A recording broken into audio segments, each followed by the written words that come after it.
Now it tells us in John that God is spirit and also that God is love.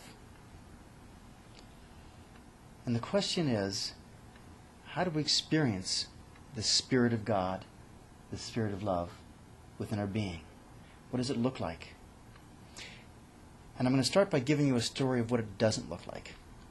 It's a story out of the Indian tradition of a great poet called Tulsidas.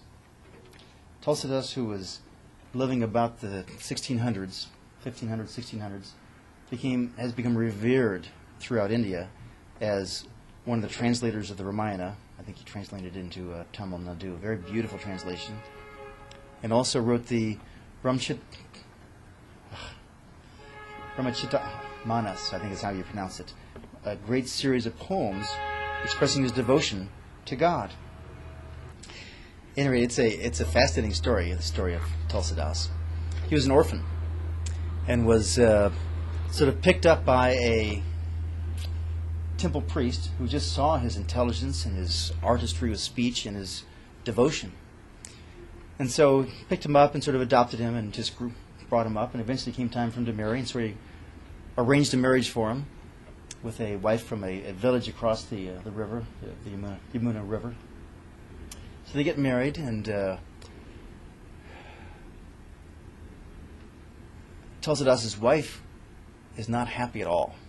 What happens is Tulsidas sort of goes between hanging out of the temple and praying and coming back totally obsessed with sex, just wanting his wife all the time.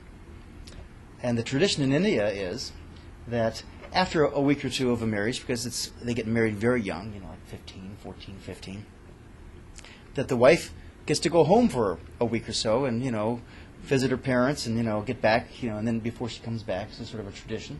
And Tulsidas won't let her go. Finally, after about a month, he agrees, okay, lets her go.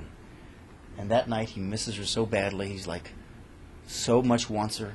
And he knows she's not happy with him. He goes, I know. I'll go this long journey, it's several hours traveling to across the river and get to her. And surprise her at her parents' house. And that'll really show her how much I love her. And then she'll love me forever. So as soon as he has this thought, like God hears it, and storm clouds appear. This huge, horrendous storm arrives. Lightning, thunder. Tulsidas doesn't quite get the message and says, "Oh, now she'll really know that I'm serious." Runs out of the home, is almost blown over. It's dark now, and gets to the river. Thinks, "Oh, I forgot how to get across." He goes, "Oh," and he sees in a flash of lightning the boatman's shack. So he goes, pounds on the door. The boatman opens it up, looks at him sort of strangely, and says, "What do you want?" And he says, "You have to take me across." And of course, the boatman has no desire to risk his life and limb. He says, "No, the river's flooding. I can't do this." And Tulsidas pulls off his gold bracelet and says, "Listen, with this, you can support your family and do things you can't imagine. Don't you love your family enough to do that?" Sort of shaming him into it. And finally, the boatman says, "Yes, but pay me first, in case I don't come back." Anyway, there's a harrowing ride across. They make it. Tulsidas dashes off, races to the house, sneaks in the back because he doesn't want to, wake up the parents and offend them. Climbs, over the trees into the top story, and creeps up to his wife's bed, puts his hand over her mouth so she won't scream, and she wakes up startled, looks at him, and is just appalled. Tulsidas realizes, oh. And then suddenly, right before his eyes, she transforms into Ram, into Tulsidas' version of God. And she says, "Hey, Alice, come on in." And she says, and he knows it is Ram speaking, she says, "Oh, Tulsidas, if only you loved me as much as you love sex, you would find God."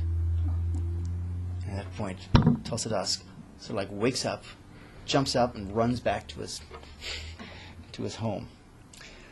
And that's, and at that point he dedicates his life to God and just totally wanting to find God and express that love of God for everyone else.